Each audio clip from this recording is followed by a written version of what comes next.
मौलाना हुसैन अहमद मदनी और मौलाना मोहम्मद देवबंद से 75 का जन्म किया, जिन्होंने हिंदुस्तान की आज़ादी में सनमंडल की बाजी लगा दी, लेकिन अंग्रेज के सामने नहीं झुके। मौलाना हुसैन मदनी रहमतुल्लाह अलैह से अंग्रेज ने कहा था कि क्या तुमने फतवा दिया है कि अंग्रेज की फौज में भर्ती होना हराम है?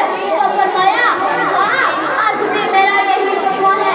मौलाना मोहम्मद अली जौहर ने मौलाना मदनी के पाँव पकड़े और अर्ज किया, हज़रत बैत करिए।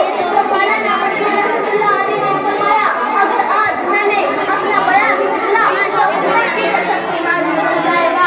दोस्तों, अंग्रेज ने मौलाना हुसैन मदनी को गोली मारने का हुक्म दिया था।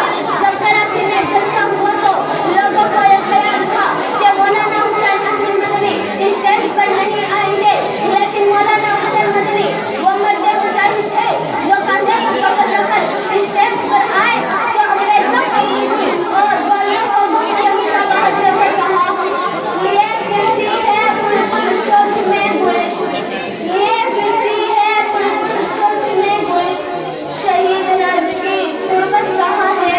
तो लोगों ने आधा घंटा नारा लगाए, फिर फरमाया, खिलौना समझकर न बर्बाद करना, खिलौना समझकर न बर्बाद करना।